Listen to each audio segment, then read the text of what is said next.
Hey folks, Chris Pugh here. Just wanted to go over a little bit of what's going on with this analog drive rack. I've put up a couple of pictures here or there and made some modifications since the last couple times I've actually shot any videos on the thing. So thought I'd just kind of go over it. So yeah, I'll just sort of start maybe one step at a time, kind of top to bottom here. So using a 500 series rack for some analog outboard. It was kind of where I started with some of this outboard expansion. And what we're looking at from here all the way to here is actually chained into a, that is one mono chain for lead vocal. So pretty much all that's done in hardware these days. So the first piece, there's no mic pre here, but I'm actually using the Digico mic pre's for everything across the board. So first piece, 545, it's the primary source enhancer. Pretty neat little piece there. I'm using it on the fast response setting, mainly because typically in using this, I've got working with a singer who's pretty loud and can use that to really help out with some little bit of stage noise, but I don't have to set it with a ton of reduction for the sake of it's just not gained up that much. But then these next two pieces here are what's happening with the actual two-stage compression. So both of these are units that are made by a company called IGS Audio. So the 1176 Blue Stripe model going into an opto circuit, which is kind of LA2A like. So very fast attack and pretty moderate release going into something that is a good bit slower on the attack. But just these particular two, I've definitely used this chain in software plenty of times, and I can definitely say by putting it in the hardware realm, it definitely does the trick. So from there, going back into Rupert Neve land, tape saturation unit, which I'm actually only using the tape saturation piece of it is actually turned all the way down. I don't need the extra harmonic character that adds right now.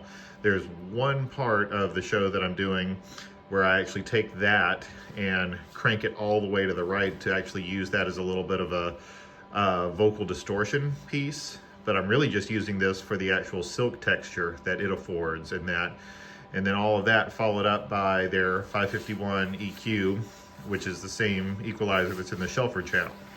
So that is one mono insert there. And then this I'm using as a mono send return, the subharmonic synthesizer. So that is for, I like it on sources that have low end that are very highly transient. So like a kick drum or some low floor toms is where I'm really kind of using that to accentuate the lower harmonics.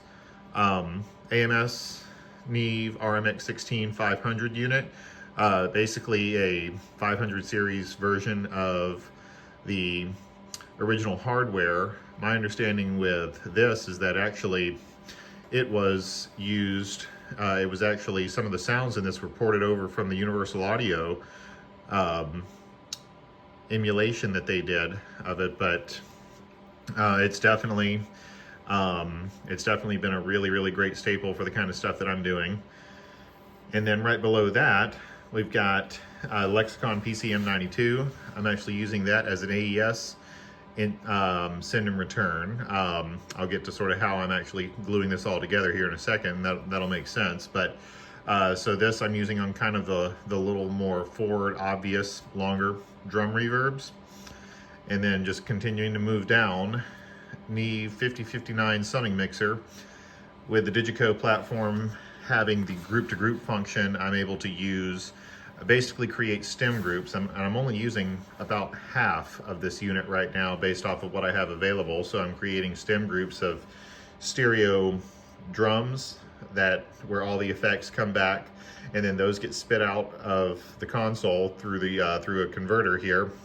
And so I've got stereo drums in 1-2, stereo band 3, 4, 5, 6 is actually band parallel, because the parallel path in the drums is actually already being done in groups and software ahead of this stage. So band parallel, and then stereo vocals. And with all of these, all the effects come back, and then so basically the final stage of the overall mix is through these main output faders, essentially.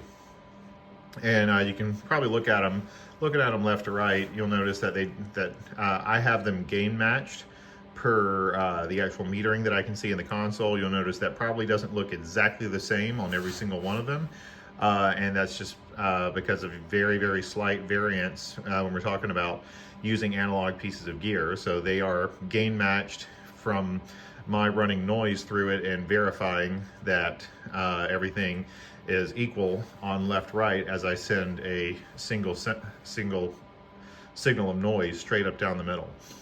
And then so just assigning all of these to just the first stereo bus available on the 5059 master fader here.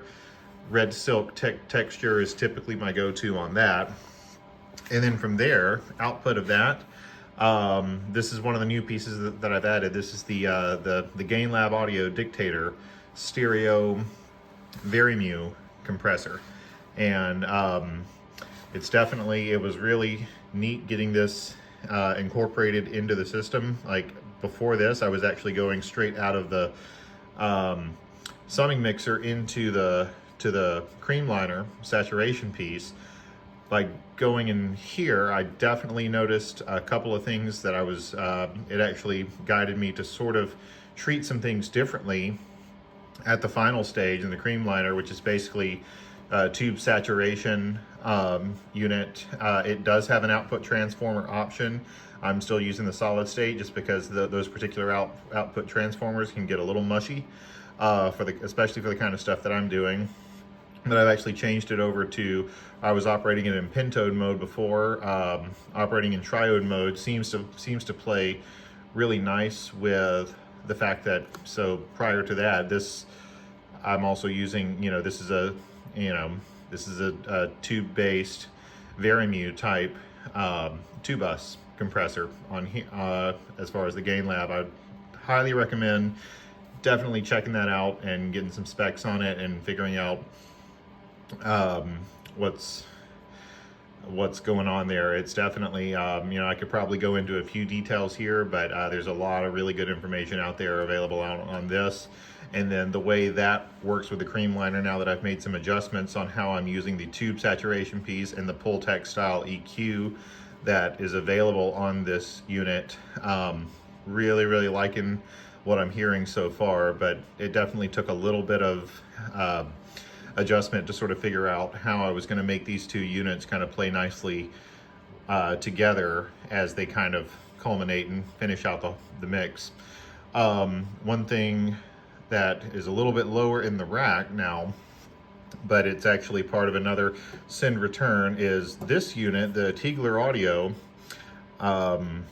This is their tube reverb, and I'm gonna kind of highlight over the name right there. Forgive me, but I would terribly botch the pronunciation of that, so I'm not even really gonna try. But so a couple of things I like about this unit are, obviously it definitely has a fantastic sonic signature to it. Does rooms really well, and can kind of lengthen into halls as well. One thing it's not really going to do, it's not really going to be a plate or anything like that, but if you're looking for really good rooms and halls, it's a fantastic unit. It also has some tube saturation, like some actual tubes in the unit itself.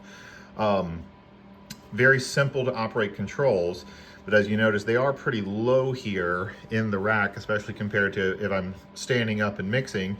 This wouldn't be something that I could easily kind of reach down. Right now, I'm actually just kind of crouching down on a knee so I can get a hand in the shot here.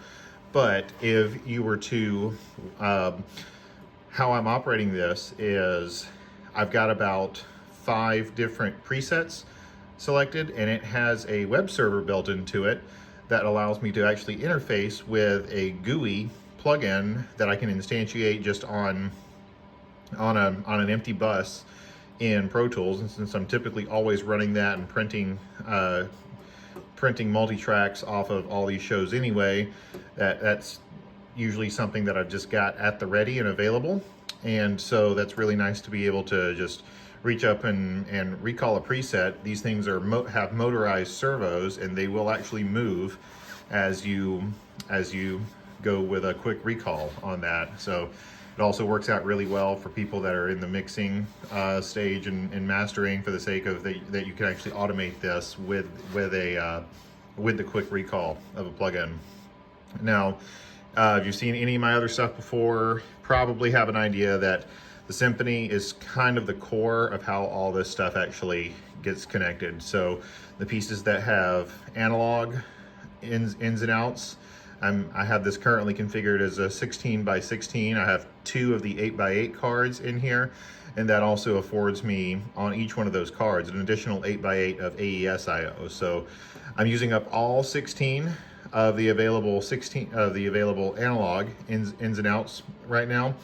I think I do technically have 1 pair of analog outputs to spare, because how I'm getting back into the ecosystem is I'm actually taking a pair of, once the 2 bus comes out of the Creamliner, it goes straight into a pair of inputs on this converter, and of that I'm not using it as an insert per se at that point. I'm actually running it as a on the Digico platform. You can do the merge input feature, which basically lets me pop it in right there at the very top of the actual Digico software 2 bus, the left right, which then allows me to distribute from matrices for PA drive from there. But that's it. Just a couple of minutes kind of going over every little thing in the rack. So got a little rack light here that kind of illuminates it. I can go in and change the color on that if I want. I want to be kind of fun with it or whatever. Typically I just keep it on white just for the sake of, I want to be able to look down and see quickly. And yeah, but that's it. Hope everybody's doing well and you enjoy this. All right, cheers.